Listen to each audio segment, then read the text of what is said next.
All right, welcome to the Dallas Cowboy edition of the Swampy Sports Podcast. Today, I'm going to be joined by a friend of mine, Lewis Flanagan from the Dallas Weekly, sports editor over there in Dallas, and we're going to be talking about Cowboy football with Dak Prescott and Tony Romo being cleared to practice now, and what's going to happen with that situation. Ezekiel Elliott, just the entire Cowboys in general, and upcoming schedule that they have. So let's go ahead and get to the phone call I had with Lewis.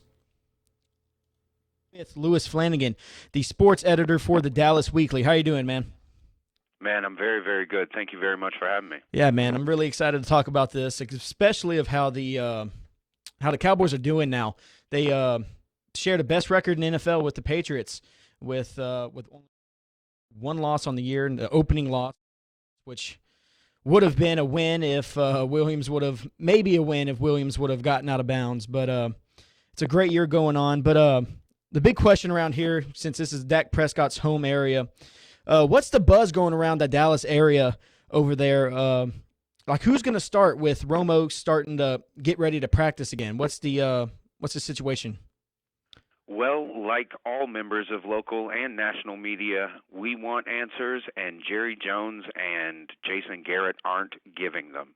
We know that Tony Romo's been cleared to practice, and it looks like he has embraced his role in the weeks prior as running the scout team. However, there have been quite a few rumors that Romo is not at all interested in suiting up as a backup, and that might cause some conflict here with the few remaining games we have in the schedule.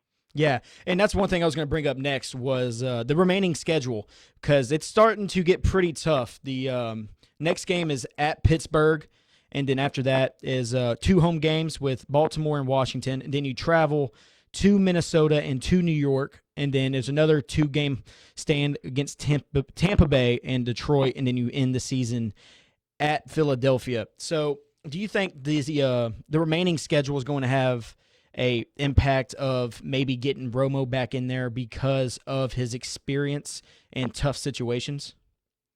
Unfortunately, at the moment, I don't. Not to say that I'm rooting against Dak Prescott. I just feel that the remaining Cowboys game schedule doesn't really provide many opportunities for Romo to have both his typical Romo Wednesday day off and have ample time to be prepared to get back into game action.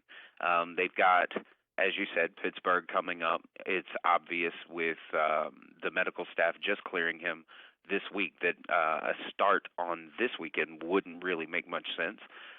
Coming quickly after that, they've got Baltimore, not exactly the team that we all associate with the Baltimore Ravens name, but certainly not a slouch, and doesn't really give Tony Romo the best opportunity, and that would be a short week as well. Immediately after that, you got the Redskins on a short week for Thanksgiving. So it doesn't really seem like there will be an ample opportunity for Tony Romo to practice and to make sure he's game ready in enough time to do it before Thanksgiving. I think that if any time is going to be that time, look for Tony Romo in that Thanksgiving game, as it's a home game and there will be the most time. But really over the next 2 or 3, I don't expect to see Romo on the field. All right. Well, I personally, I think whoever starts for the Cowboys will be able to win, just the way that the offensive line's playing, and also how Jason Witten, who was actually, it seems like he's starting to get, I don't think he's ever lost it, but these past couple of seasons kind of slowed down a little bit. But this year he's really picking it back up, as he's the second leading receiver for the Cowboys with 38 receptions and close to 500 yards. And it looks like he's back to where he was about 5 years ago, whenever he was in his real prime, and he's looking real good. And Cole Beasley, and how Dak Prescott spreads the ball around and gets Cole Beasley in the game, and then I think it takes some stress off of Dez Bryant as well, with Elliott also coming out of the backfield. But one last thing I want to talk to you about is, I've been hearing some talks on national media and the MVP talks, and Ezekiel Elliott is in some of the talks. Do you think that's fair? Do you think that's a good pick for MVP this year as of right now in the season? At this point, absolutely. As a matter of fact, speaking to that very point is a point you just made.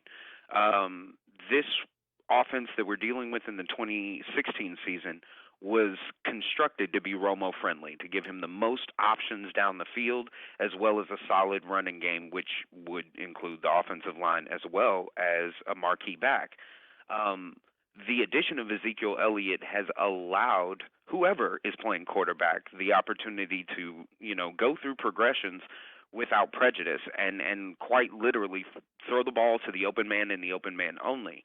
So kind of to backtrack to speak to the Jason Witten thing, after the spleen injury a couple years ago, I thought maybe he was done and he was slowing down. But what we're seeing now is the benefit of an embarrassment of riches. The more weapons they have, the easier it is for even Jason Witten in the twilight of his career to get open. That said, I do think Ezekiel Elliott is that difference maker. I mean, sure, there were a ton of backup quarterbacks who couldn't cut the mustard last year. However, I think the thing that's making Dak look as solid as he's looking, allowing Cole Beasley and Witten the opportunities that they've gotten thus far, is the fact that no defense can double cover anyone or spy too often because they're just too loaded and can spread that ball around. Yeah, so all right, this is Lewis Flanagan, the sports editor of the Dallas Weekly. Hey, man, I really appreciate you joining us, and I hope to talk to you soon. Absolutely, man. Look forward to seeing you at the stadium again soon. Yeah, man. Talk to you later. All right, thanks. And that was whoa, that's weird. Yeah, that was Lewis Flanagan. Thank you for coming on again. So next week we will have another podcast up. Hopefully Lewis joins us again. But the Cowboys are going to Pittsburgh this week, so that's going to be a tough matchup this week as they go up against Big Ben and old James Harrison on that defensive line. We'll see how Dak Prescott does with the pressure coming at him from Pittsburgh and the former Steel Curtain. So thank y'all for joining, and y'all have a blessed day.